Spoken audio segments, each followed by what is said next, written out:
Bonjour à chacun.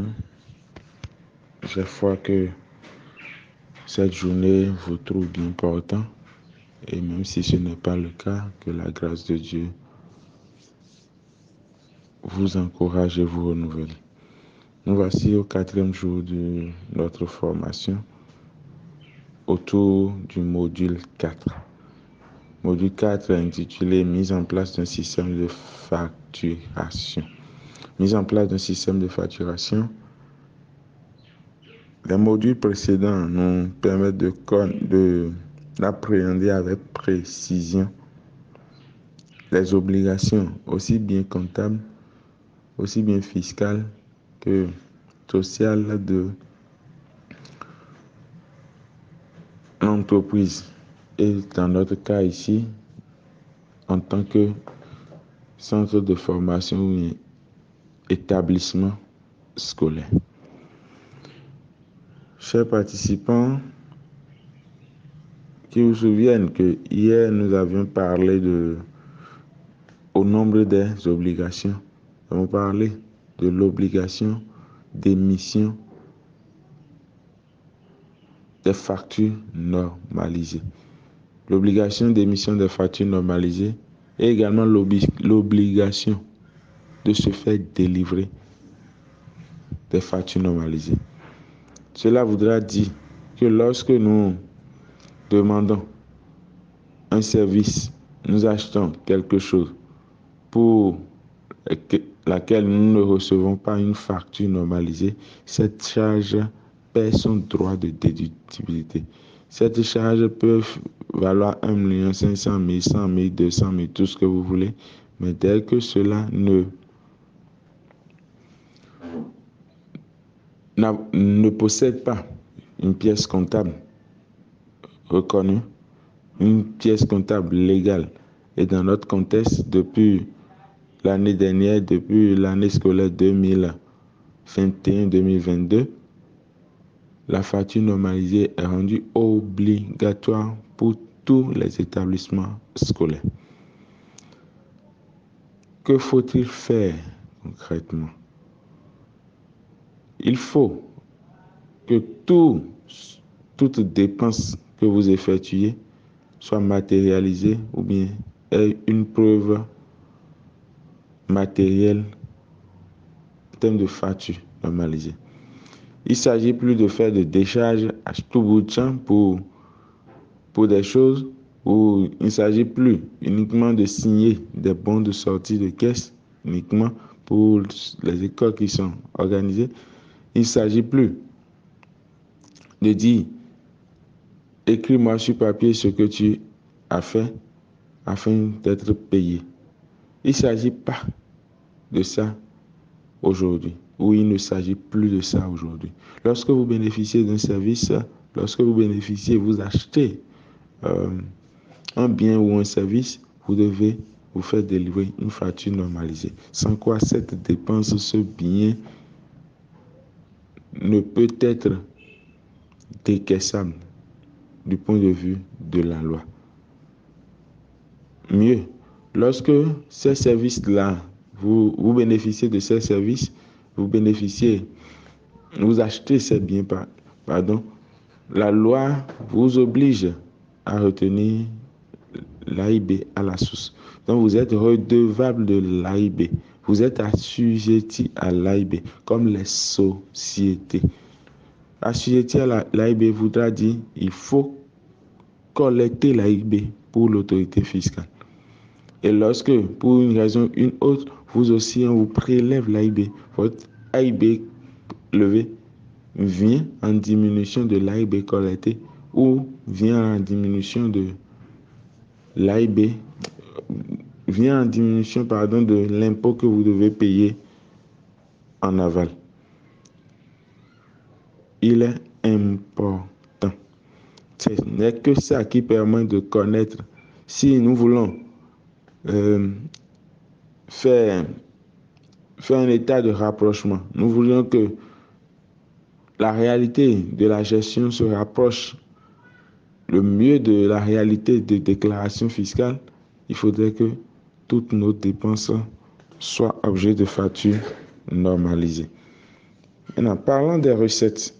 Les recettes, nous avons défini les éléments qui rentrent dans la constitution du chiffre d'affaires dans les modules précédents. Et nous avons compris que ce n'est pas que les droits de scolarité ou la contribution selon l'appellation que vous utilisez.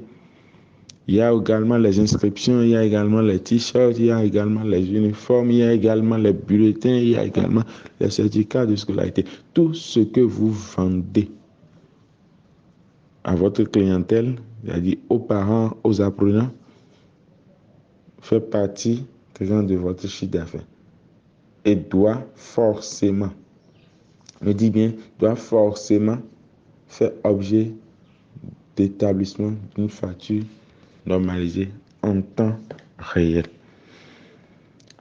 La possibilité que le système vous offre aujourd'hui, c'est lié tout simplement aux voies, tout simplement à l'option, tout simplement à un libre choix en ce qui concerne ce que vous allez dépenser pour faire une facture normalisée, pour installer un système de facture normalisée. Vous pouvez prendre l'option d'aller acquérir les machines de facturation. Ces machines-là existent et vous coûterez en moyenne 269 000 en moyenne.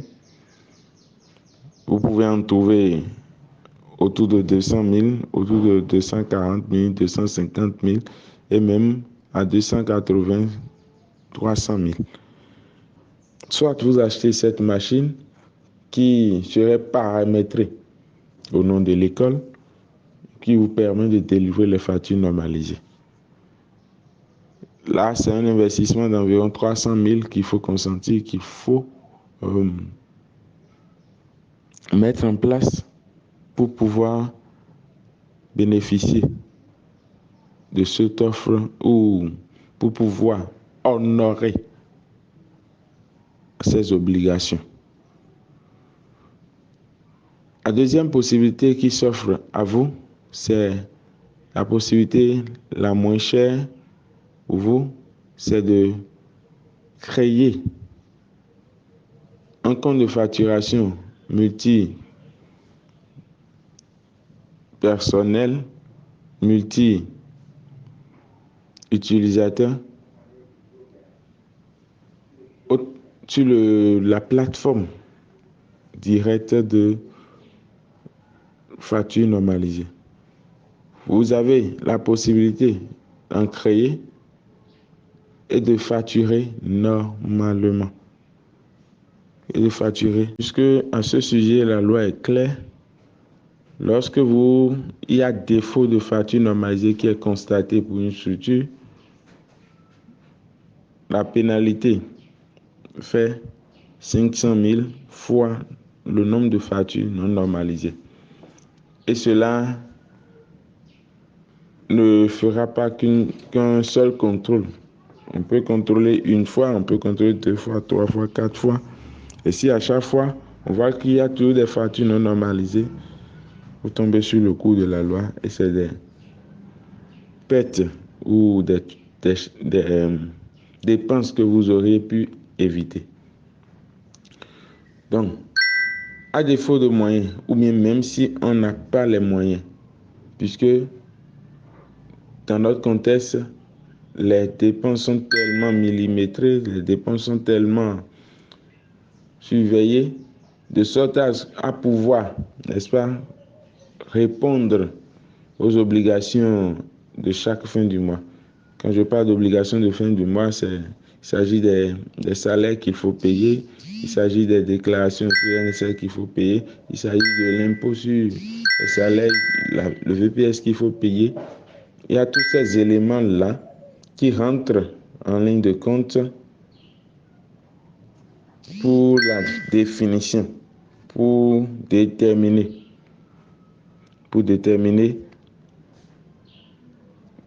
quelles dépenses on peut s'autoriser maintenant. Et je pense que vous autorisez vous-même à une dépense d'environ 300 000 pour acquérir la machine n'est vraiment pas utile. Pour utiliser la plateforme d'émission de facture normalisée, il faut dire que la plateforme ne vous consomme pas de forfait Internet, mais il faudrait que vous ayez un forfait pour vous connecter à la plateforme. C'est-à-dire, même si un ami vous donne accès à un Gatehouse gratuitement, il faudrait qu'il vous remette la clé pour que vous puissiez ouvrir les portes et y séjourner. La clé qui ouvre la plateforme, c'est la disponibilité d'une connexion Internet. Et cette connexion Internet-là, bien qu'elle vous permette de vous connecter, n'est pas consommée lorsque vous utilisez la plateforme. Du coup, même un forfait le minimum aujourd'hui en termes de forfait, c'est 100 francs. Je ne sais pas si on peut faire forfait 50 francs. Mais en considérant 100 francs, quand vous faites ce forfait de 100 francs, c'est que vous vous connectez pour éditer la facture normalisée. Quel que soit le temps que vous allez faire, les 100 francs ne vont pas être consommés. Si ça doit être consommé, c'est les quelques fragments des forfaits qui sont nécessaires pour se connecter qu'il faut utiliser. Et quand je le dis, je donne un exemple d'une utilisation ainsi sur téléphone et non sur ordinateur. Si vous avez un ordinateur, l'idéal pour vous serait de disposer d'une connexion Wi-Fi en permanence. Sans quoi, fait de forfait, l'ordinateur fait des mises à jour que vous ne pouvez contrôler, même si vous êtes un informaticien. Le processeur même consomme les mots. Et quand vous utilisez même un téléphone, et c'est votre téléphone personnel avec les applications, avec toute la consommation habituelle du téléphone, même si vous faites un forfait de 100 francs, cela ne suffirait pas. Oui. Donc, c'est ce qu'il faut comprendre au niveau de la facture normalisée. Nous ne devons plus utiliser nos factures. D'ailleurs, j'ai dit dans une école, laissez-les de côté.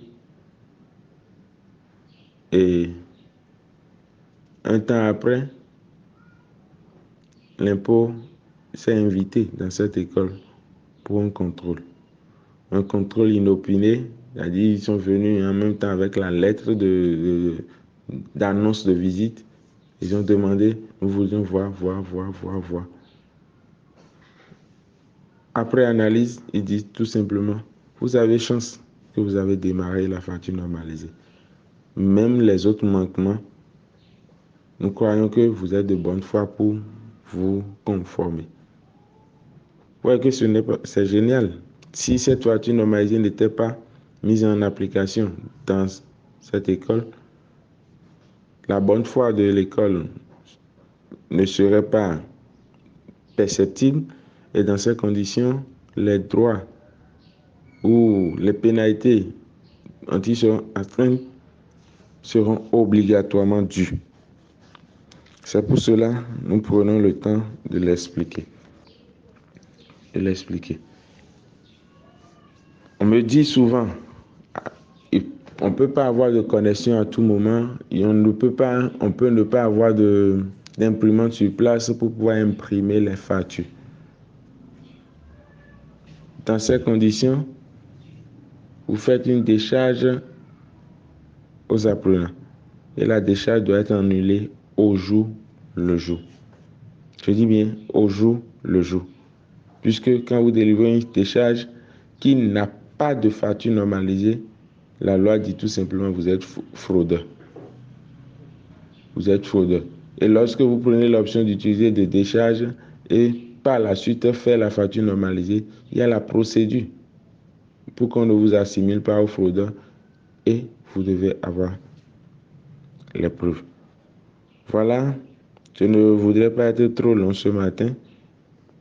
C'est pour cela, de façon précise, je suis allé sur directement la facture pour vous parler des obligations auxquelles vous êtes astreintes, des obligations qui sont à vos charges ou bien à votre charge en tant qu'école ou établissement scolaire ou centre de formation aujourd'hui. Merci, c'était le module 4, mise en place d'un système de facturation. Et en me résumant, je dirais, il y a deux options qui s'offrent pour avoir un système de facturation recommandé sur le territoire béninois. Soit il faut investir environ 300 000 pour avoir une unité de la machine de facturation. Et cette machine-là peut fonctionner seule ou fonctionner avec un ordinateur. Et là, vous devez ajouter alors le coût de l'ordinateur. Ou encore, vous pouvez décider par grand coût, à vil coût, aller avec le système de facturation en ligne et créer un compte pour vous permettre d'exister. Et avant tout ça, que je dois utiliser machine pour facturation ou que je dois utiliser le système en ligne pour facturation, il faut obligatoirement que je dispose d'un numéro IFU. L'obligation liée à l'IFU, je l'ai dit hier, il y a des amendes qui sont à la charge du contribuable lorsqu'on découvre que ce dernier ne s'est pas immatriculé à l'IFU. C'était Israël Bakpé, auditeur comptable et promoteur CEO de Cage Isoplus Compagnie. Agréable journée à chacun de vous. Et les questions sont entendues. Les points d'homme, nous sommes là pour les éclairer afin que la compréhension soit uniforme.